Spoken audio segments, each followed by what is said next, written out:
everyone.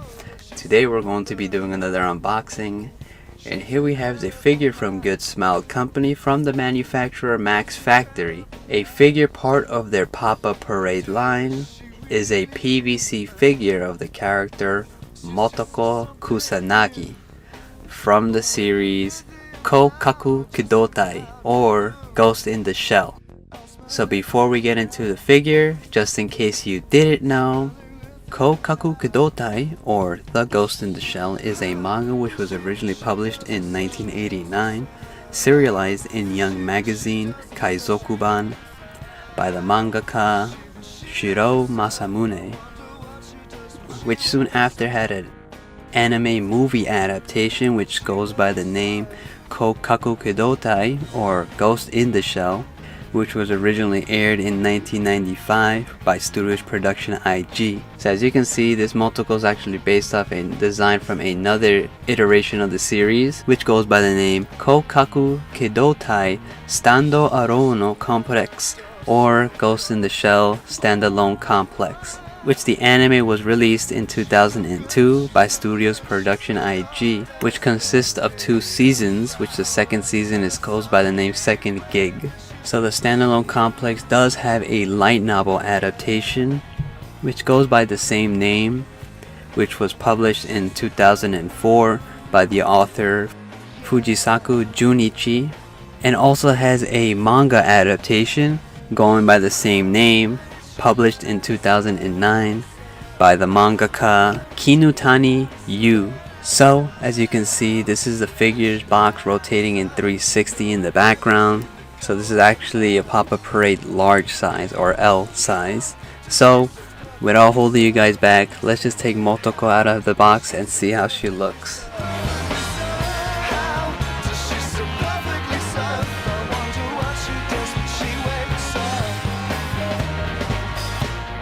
So as you can see here, this is Motoko straight out of her box. You can see she is wrapped in plastic, to prevent her from moving around and damaging the figure. So let's just remove all this and see how it looks. So here we have is the Pop-Up Parade base, just like every other Pop-Up Parade figure. Nothing really too special, just a translucent black base. As you can see at the bottom, we do have Production IG, the author, the series, and other info on the said figure, but like I said, nothing really too special. A little translucent, but nothing to say about the base. See, here we have is the actual figure. So as you can see here, closer shot on her boots.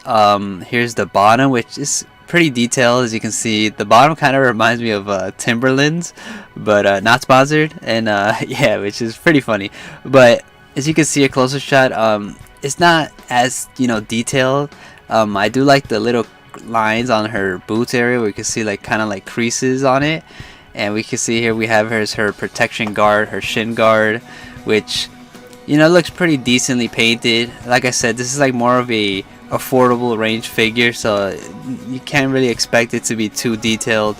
I do like here the little shading areas they did add for her knees, which looks really great. As you can see for both legs, the right and the left, they shaded it pretty nicely, which I do like, and looks pretty decent. So I do like that. Here's her going up her thigh and her leg area. As you can see, her skin looks a little bit more palish white than the other Motoko I did unbox. And here's the bottom of her figure. You can see she doesn't have her holster in the back, but they did add a little bit of detail inside the jacket. So I don't know if you can really see it on the video, but in person they did a pretty nice job. Here's the back area, which looks really great. I do like this side view here, where you can see her thigh into her back area, which looks really great.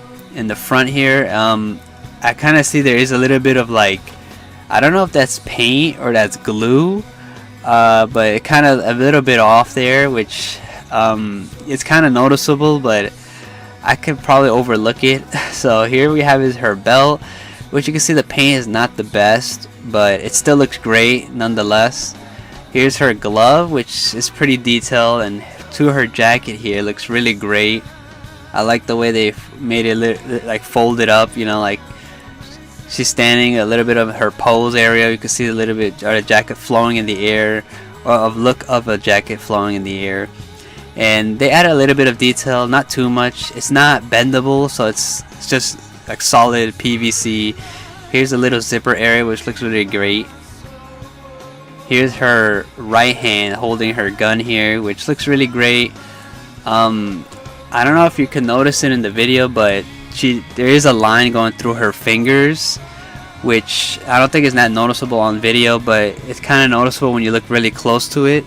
But it's not really too much to bother. I feel like they could have probably had it glued it a little bit differently, but it still looks really great. I do like the detail on the gun.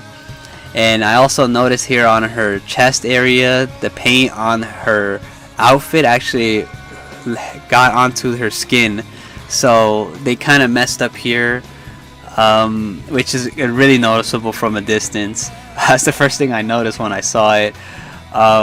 So maybe this is just my figure, but hopefully it doesn't happen to anyone else's. But it kind of like, I'm a little bit disappointed on it. So here's the face, which I gotta say I really do love the face. It really captures Motoko's look of the anime rather than the other Mega House figure I did unbox.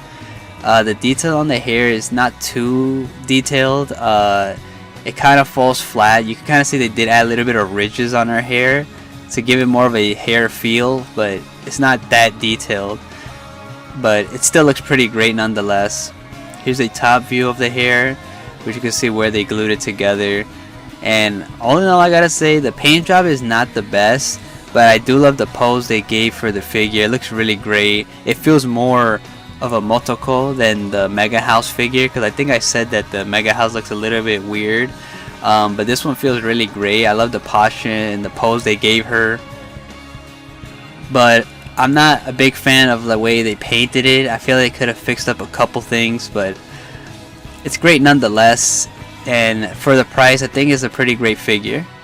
So let's just connect this to the base.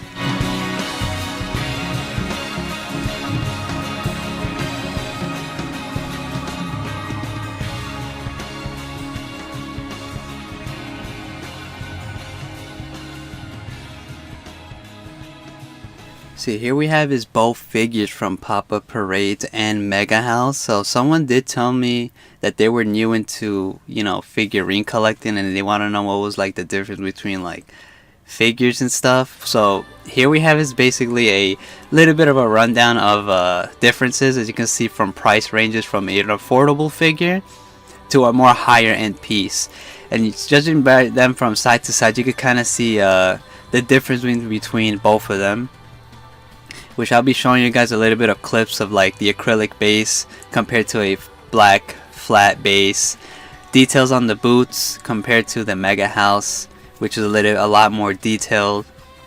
And you can see there's a lot of other differences, which I'll be showing you side by side. Waists, outfit, as you can see, a lot more colored, vibrant, and a lot more details on, like, you know, like you can see the waist has like a little bit of more bone look to it and a lot more detail. So this is like a difference between a more affordable like 8,800 yen or around like a $60 range figure compared to the Gal series on the side here, which goes around 22,880 yen, which could be priced around $150 in USD, which the price fluctuates because I'm not including shipping. So as I was saying, you can see like the differences between both figurines. Obviously the more pricier one's going to be a lot more details, you can see here side by side. But I really do love the Pop-Up Parade's posture more than the Mega House one. And I do like the face on the Pop-Up Parade compared to the Mega House, which I think the Mega House goes for more of a stylistic design, and the Pop-Up Parade goes for more of an anime-ish look. But as you can tell side by side, Mega House is obviously a lot more detailed because it's a lot more pricey. So I'm not going to go too far into bashing either or of the figures. I think people go for what they like and what they can't afford. You guys can go back into this part in segment, I should say, and, you know, pause it and see the difference between both of them. But both figures have things that I like and dislike, so either way they're both pretty nice figurines to have and own. Alright guys, so that's going to be the end of this one. So that was Good Smile Company's Max Factory Pop-Up Parade large size. PVC figure of the character Motoko Kusanagi. All in all, I have to say I really do like this figure, which is the reason why I got my hands on it. And it's pretty large, which is why it's large, or the L series. And it's pretty great. But as I said, as a cheaper end figure, I know a lot of people told me they do not like Pop-Up Parade at all.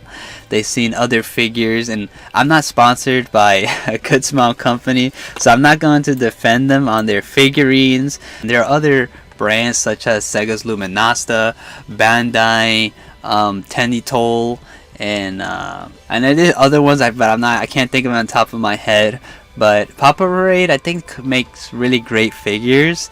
Not all are great, but there's some that I do like, such as this one here. I really do like the way this figure looks, which in my opinion looks really great. So as I said before, if you have not actually seen Ghost in the Shell, highly recommend the series. Such a great franchise, and it's a really great cyberpunk. I think it's because I'm a little bit biased because I'm a big fan of cyberpunk futuristic type series. That's going to be the end of this one, guys. I don't want to keep holding you guys back for too long. I would highly recommend the series if you are into futuristic cyberpunk dystopian futures. Hope you guys enjoyed the video, and I'll see you guys in the next one.